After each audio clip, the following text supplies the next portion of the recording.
Okay, this video will be over growth, decay, doubling, and halving using exponential functions. And you need to have all of these down. These two are basically the same, but this one's adding, this one's subtracting. This is a doubling formula. X is your total time, and the DL is the doubling period, and X divided by your half-life. So it's really just plugging in to these different formulas. So if we have a problem like this, population of Colorado in 1980 was 2.9 million. The population is increasing at about 1.7 per year. Write a function for this problem. So we have y equals, it's increasing, so it's growth. So I'm going to write 2.9. I'm just going to write that in terms of million. 1 plus, my rate is 1.7%. So I can write that as over 100, or I can just write that as a decimal. Okay, and then my time at this point is unknown. Okay, using your function, what is the population in 2000? So that's 20 years. So my time, my x is 20. All right, so I'm going to do 2.9, 1 plus. I'm going to go ahead and convert that to a decimal. And that's 0.017. And then 20 years is my time, because I went from 80 to 2000. So it's a lot of calculator work, and you just have to trust that you set it up right.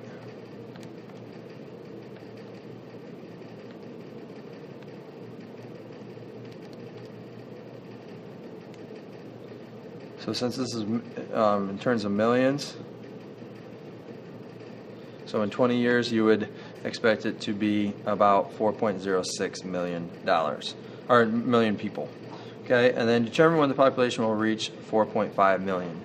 And at this point, you know, we do not know how to solve this using logarithms, so we're kind of guessing and checking this x. All right, so we can do second entry, and we can just keep trying. Now, 20 years was 4.06, so 4.5 is not that much off, so I would maybe try like 22.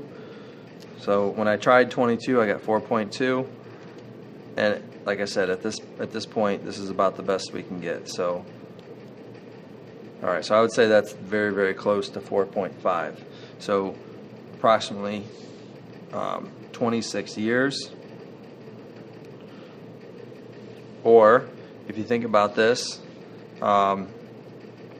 2000 was 20, 26, so this would be 2006 would be the date. Because it asked when, not how long. So, 2006 looks like. Remember, that's approximately. Okay. Just going to go pretty quick on this one. We have $2,600. It's decreasing 45% per year. So I'm going to go ahead and write the 45% as a decimal right off the bat. And it says the value of the computer decreases at 45% per year. Suppose you bought a computer in 2000 for $2,600. So this is a depreciation type of problem, to where, you know, you buy a car, it loses value over time. Same thing with a computer. As it gets older, you know, this happens with technology a lot. But either way, now 2000, and we're not sure, you know, to write the function, we leave that x, and it says, what was this computer worth in 2004? So after 4 years, what is this thing worth?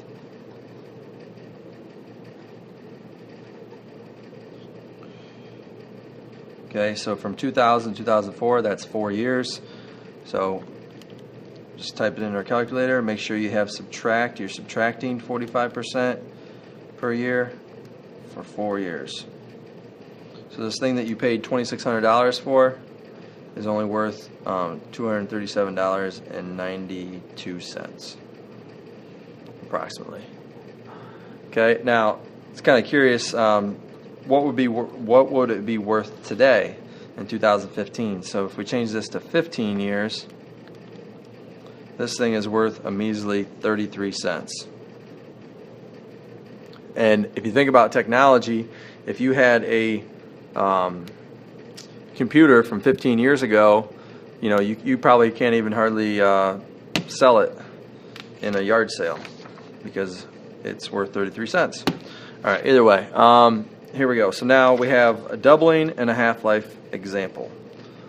So hopefully we can see this. So we're going to use the formula y equals 2, since the bacteria culture is growing, it's a doubling period. So I'm going to call it the double life. I know it's not really a technical term, but I'm going to take the total amount divided by the doubling period. Okay, so you could put dp if you wanted. All right, so the initial mass of the bacteria is pretty small.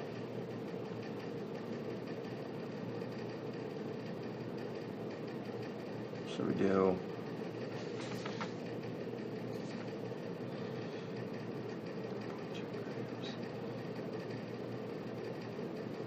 2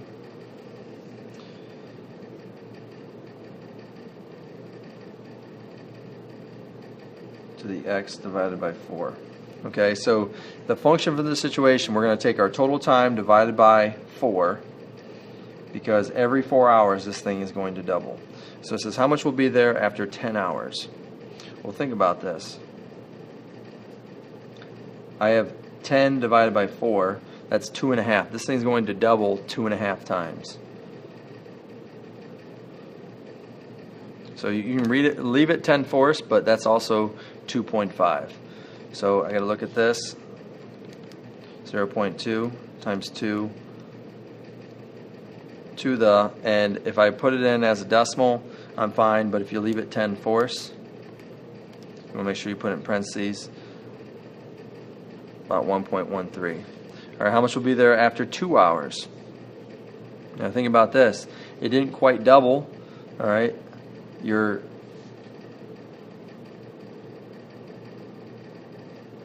be 2 to the, all right, so you have 4. 2 divided by 4 is just 1/2.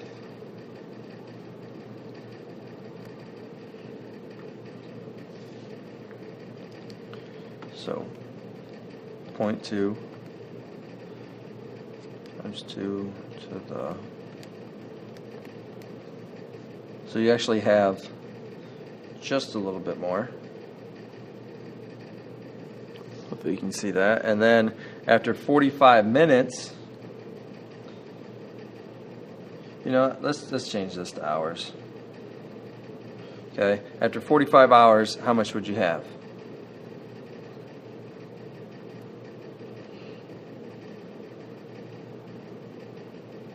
So 0.2, 2 to the, so you have 45 divided by 4. If you convert that to a decimal, that's just 11.25. All right, so this thing's going to double 11.25 times.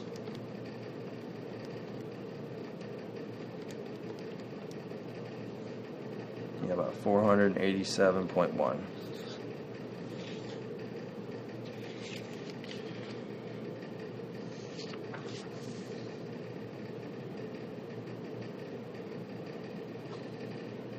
All right, so this one says the average can of soft drink contains about 40 milligrams of caffeine in an adult. The half-life of caffeine in the bloodstream is about 5 hours.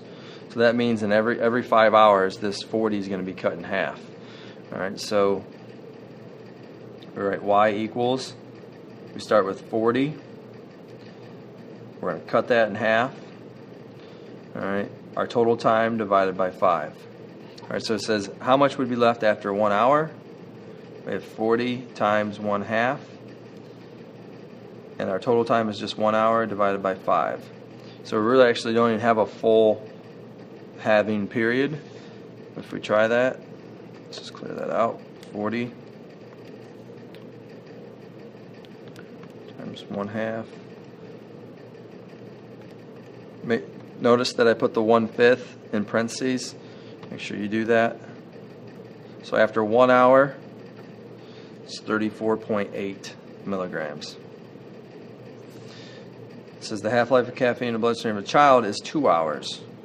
Okay, write an explanation function for this situation. So we have 40. Now, it only takes 2 hours to cut that out. So after 1 hour, it's 1/2.